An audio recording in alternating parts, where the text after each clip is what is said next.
साथियों नमस्कार। आप सभी का स्वागत है बीजी क्लासेज पर।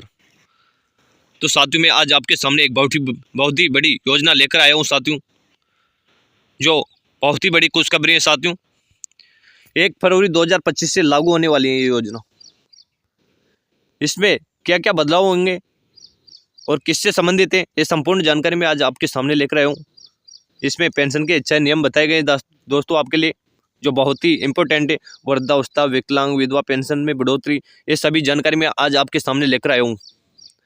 तो चलते हैं साथियों।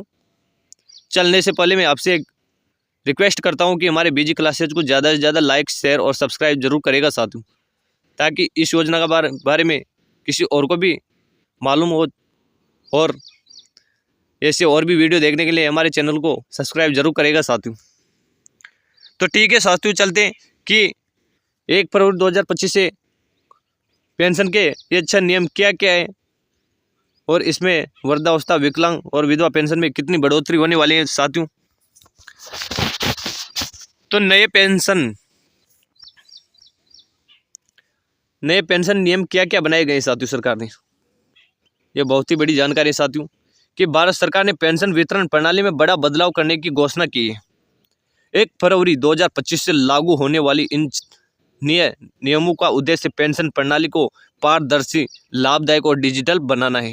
यानी कि ये जो उद्देश्य है जो 1 फरवरी 2025 से लागू होने वाला है, इसमें नए नियम का जो उद्देश्य है वो पेंशन प्रणाली को पारदर्शी और लाभदायक और डिजिटल बनाना है साथियों। तो ये बहुत ही बड़ी योजना निकाली है भजन लाल जी शर्मा ने। घोषणा की है कि 1 फरवरी 2025 से लागू होने वाले इन नए नियमों का उद्देश्य पेंशन प्रणाली को पारदर्शी, लाभदायक और डिजिटल बनाना है। वृद्धावस्था, विधवा और विकलांग पेंशन के लाभार्थियों के लिए यह महत्वपूर्ण बदलाव कई महीनों के में असर डालेंगे। आइए इन नए नियमों का विस्तार से समझते हैं। तो अपन का पहला नियम आता है साथियों, जो 6 नियम बताए गए थे पेंशन से संबंधित। इनमें पहला नियम है कि डिजिटल पहचान अनिवार्य होनी चाहिए आपकी। अब पेंशन प्राप्त करने के लिए आधार कार्ड व अन्य डिजिटल पहचान अनिवार्य होना चाहिए। एक तो आपका आधार कार्ड और एक जो अन्य डॉक्यूमेंट्स है वो डिजिटल होना चाहिए साथियों। दूसरा जो नियम है साथियों कि अब पेंशन प्राप्त करने के लिए आधार कार्ड या अन्य डिजिटल पहचान अनिवार्य होगी।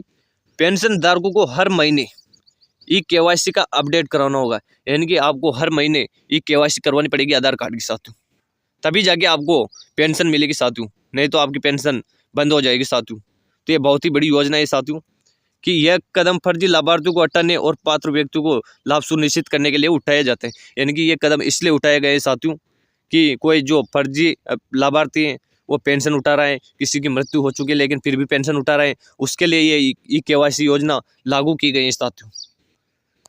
तो दूसरा नियम आता है अपन का कि पेंशन राशि में बढ़ोतरी। पेंशन राशि में कितनी बढ़ोतरी होगी और कितनी इसमें नई अपडेट होने वाली है साथियों। तो सरकार ने वृद्धावस्था, विधवा और विकलांग पेंशन की राशि में बढ़ोतरी का फैसला किया है। नीचे दी गई तालिका नई और पुरानी राशि का वितरण प्रदान करती है साथियों। तो सरकार ने वृद्धावस्था, विधवा और विकलांग पेंशन की राशि में बढ़ोतरी का फैसला किया है। नीचे दी गई तालिका और नई पुरानी राशि का विवरण प्रदान करती है। इनकी पेंशन का प्रकार इस प्रकार है, पुरानी राशि और नई राशि। यानी कि वृद्धावस्था पेंशन जो पहले 1000 रुपये मिलती थी वो अब आपको 1200 रुपये मिलेगी साथियों। विधवा पेंशन जो आपको 800 रुपये मिलती थी वो अब आपको 1100 रुपये मिलेगी साथियों। और जो विकलांग पेंशन है, जो विकलांग पेंशन मिलती है वो पहले 1500 रुपये मिलती थी, अब 1700 रुपये मिलेगी। यानी कि वृद्धा पेंशन में 200 रुपये बढ़कर मिलेगी आपको, विधवा पेंशन में 300 रुपये बढ़कर मिलेगी आपको, जो पहले आती थी उनसे 300 रुपये ज़्यादा बढ़कर मिलेगी, और विकलांग पेंशन में आपको 200 रुपये बढ़कर मिलेगी। ये नई योजना बहुत ही खुशखबरी है साथियों और बहुत ही अच्छी योजना है साथियों ये। तीसरा नियम क्या कहता है कि पेंशन वितरण प्रक्रिया में जो बदलाव किया गया है उससे संबंधित है।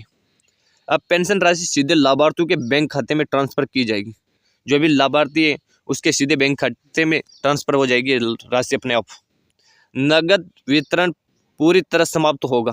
जो नगद वितरण होता था वो पूरी तरह समाप्त हो ही चुका है, पहले भी ये समाप्त हो चुका है।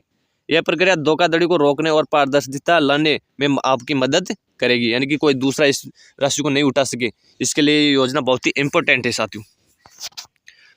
चौथा नियम आता है साथियों कि योग्यता मानदंड में बदलाव होगा। वृद्धावस्था पेंशन के लिए न्यूनतम आयु सीमा 60 वर्ष से घटाकर 58 वर्ष कर दी गई है। जो 60 वर्ष थी उसको घटाकर 58 वर्ष कर दिया गया है साथियों। विधवा पेंशन के लिए अब विवाह न होने की शर्त हटा दी गई है। जिसके विवाह नहीं था उसके भी ये पेंशन नहीं मिलती थी साथियों, लेकिन अभी इस शर्त को भी हटा दिया गया है। यानी कि कोई जिसका विवाह भी न हो रहा है तो उसको भी ये राशि मिलेगी साथियों। विकलांग पेंशन के लिए न्यूनतम विकलांगता प्रतिशत 40% से बढ़ाकर 50% कर दी गई है। जो 40% विकलांग था उसकी ये प्रतिशत बढ़ाकर 50% कर दी गई है, यानी कि कम से कम आधा विकलांग होना चाहिए वो, तभी जाकर उसको ये पेंशन मिलेगी साथियों, विकलांग पेंशन। पांचवा नियम ये कहता है साथियों कि वार्षिक सत्यापन प्रक्रिया करवाना अनिवार्य है। 1 वर्ष में एक बार सत्यापन करवाना भी अनिवार्य है, ताकि फर्जीवाड़ा कम होगा। इससे सरकार को यह भी मालूम चले कि व्यक्ति मौजूद हैं या नहीं है। किसी व्यक्ति की मृत्यु हो जाती है लेकिन फिर भी वो पेंशन उठाता है, तो इससे भी उसकी जानकारी होगी। तो वो 1 वर्ष के अंदर कम से कम एक बार सत्यापन करवाना अनिवार्य है। हर लाभार्थी को अपनी जानकारी का वार्षिक सत्यापन करवाना अनिवार्य होगा। यह सत्यापन ऑनलाइन पोर्टल से करवा सकते हैं या नज़दीकी सरकारी केंद्रों पर भी करवाया जा सकता है। या तो ऑनलाइन के पोर्टल से करवाइए मित्र में जाकर, या फिर नज़दीकी सरकारी केंद्र पर जाकर भी करवा सकते हैं। सत्यापन न करवाने पर पेंशन अस्थायी रूप से रोक दी जाएगी। यदि आपका सत्यापन नहीं भी होता है तो फिर आपकी पेंशन रोक दी जाएगी, आपकी पेंशन नहीं आएगी और बंद हो जाएगी आपकी। तो सत्यापन करवाना भी अनिवार्य है साथियों। छठा नियम यह कहता है कि पेंशन सहायता केंद्र की स्थापना की गई है साथियों। हर जिले में पेंशन सहायता केंद्र खोले जाएंगे, जिससे किसी की पेंशन रुक रही है, किसी की कोई समस्या आ रही है तो वहां पर जाकर संपर्क कर सकता है साथियों और अपनी पेंशन को चालू भी करवा सकता है। ये केंद्र पेंशन से संबंधित समस्याओं का समाधान करेंगे। पेंशन आवेदन प्रक्रिया को सरल और तेज बनाया जाएगा। तो ये तमाम जानकारी मैं आज आपके सामने लेकर आया जो बहुत ही इंपॉर्टेंट है साथियों। और इस वीडियो को ज़्यादा से ज़्यादा शेयर करो साथियों, ताकि किसी और वृद्धजन को भी, विकलांग, विधवा, सभी माता बहनों को इस योजना का फायदा मिल सके साथियों। तो ये बहुत ही बड़ी योजना है जो भजनलाल सरकार ने निकाली है।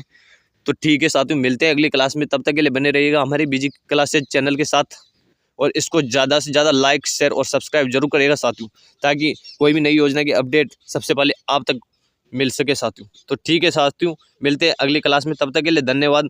राम।